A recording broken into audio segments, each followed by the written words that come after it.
Yes, तो first हमारा आता है इंटरनल सोर्स ऑफ फंड्स। देखो, इंटरनल सोर्स वो होते हैं जो बिज़नेस के अंदर से ही जनरेट होते हैं। ठीक है, यहाँ पर हम बिज़नेस के अंदर से ही फंड्स को जनरेट कर रहे हैं। इसका मतलब है कि बिज़नेस बाहर से पैसे नहीं ला रहा है, बल्कि अपने ही सोर्स से फंड्स अरेंज कर रहा है। देखो, internal source of funds are those source which are generated from the within the business. अब कैसे जनरेट करेगा? Accelerating the collection of receivables.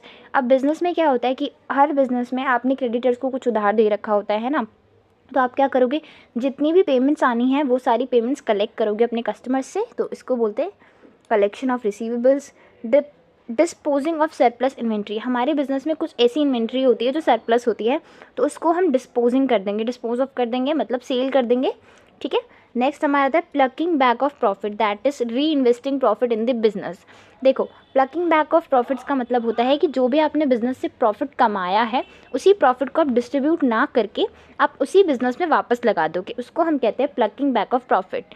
जैसे कि हम अपने घर पे भी ऐसा करते हैं कि जो भी हमने सेविंग्स करी होती है वो हम अपने घर के खर्चे में लगा देते हैं, है ना, या फिर कुछ खरीदना है उसमें लगा देते हैं, तो उसको कहते हैं plucking back of profits. Second and last हमारा आता है एक्सटर्नल सोर्स ऑफ फंड्स। अब एक्सटर्नल सोर्स ऑफ फंड्स क्या होते हैं? ये वो फंड्स होते हैं जो बिज़नेस के बाहर से अरेंज होते हैं।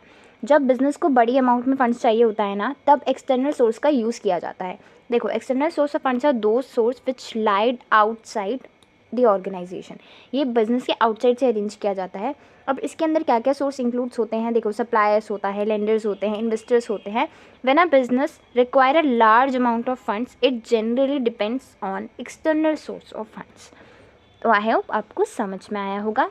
तो मिलते हैं नेक्स्ट वीडियो में, तब तक के लिए राधे राधे। प्लीज़ चैनल को सब्सक्राइब और लाइक कर देना। राधे राधे।